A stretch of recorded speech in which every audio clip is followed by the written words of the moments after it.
একটি হিন্দু তরুণীর মর্মান্তিক মৃত্যু ঘিরে ছড়িয়েছে ভয়ঙ্কর গুজব। কিন্তু আসল ঘটনা কি সত্যিই সাম্প্রদায়িক সহিংসতা?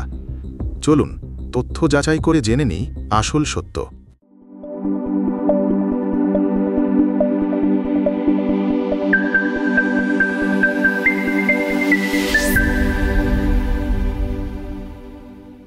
হিন্দু তরুণী অর্পিতা সাহার মৃত্যু নিয়ে সামাজিক যোগাযোগ মাধ্যমে ছড়িয়েছে ভুয়া তথ্য ও গুজব। দাবি করা হচ্ছে তাকে সাম্প্রদায়িক সহিংসতায় হত্যা করা হয়েছে। ফ্যাক্ট চেকে উঠে এসেছে অর্পিতা দীর্ঘদিন ধরে মৃগী রোগ ও মানসিক সমস্যায় ভুগছিলেন। 22 জুলাই স্থানীয় একটি মাছের ঘের থেকে তার মরদেহ উদ্ধার করা হয়েছে। পুলিশ ও পরিবারের বরাতে নিশ্চিত হওয়া গেছে এটি একটি দুর্ঘটনা ছিল।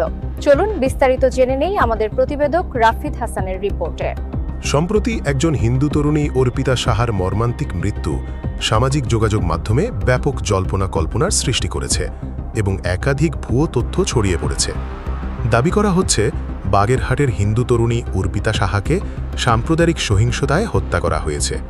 কিন্তু ফ্যাক্ট চেকে উঠে এসেছে ভিন্ন তথ্য। অর্পিতার পরিবার এবং পুলিশের তথ্য মতে তিনি দীর্ঘদিন ধরে মৃগী রোগ ও মানসিক সমস্যায় ভুগছিলেন। প্রাপ্ত তথ্য অনুযায়ী এবং বাংলাদেশের মূলধারার গণমাধ্যমের প্রতিবেদনের ভিত্তিতে দেখা গেছে যে পানিতে ডুবে অর্পিতা সাহার মৃত্যু হয়েছে। 22 জুলাই স্থানীয় একটি মাছের ঘের থেকে তার মরদেহ উদ্ধার করা হয়। অর্পিতা সাহার মৃত্যুর ঘটনায় কোনো ধরনের সাম্প্রদায়িক সহিংসতার প্রমাণ পাওয়া যায়নি। একটি ভুল তথ্য সমগ্র সমাজকে বিভ্রান্ত করতে পারে। এমন বিভ্রান্তি রোধে সচেতন হন। তথ্য যাচাই করুন, গুজব থেকে সতর্ক থাকুন। সত্যের পথে থাকতে ডেইলি ফ্যাক্ট চেকের সাথেই থাকুন।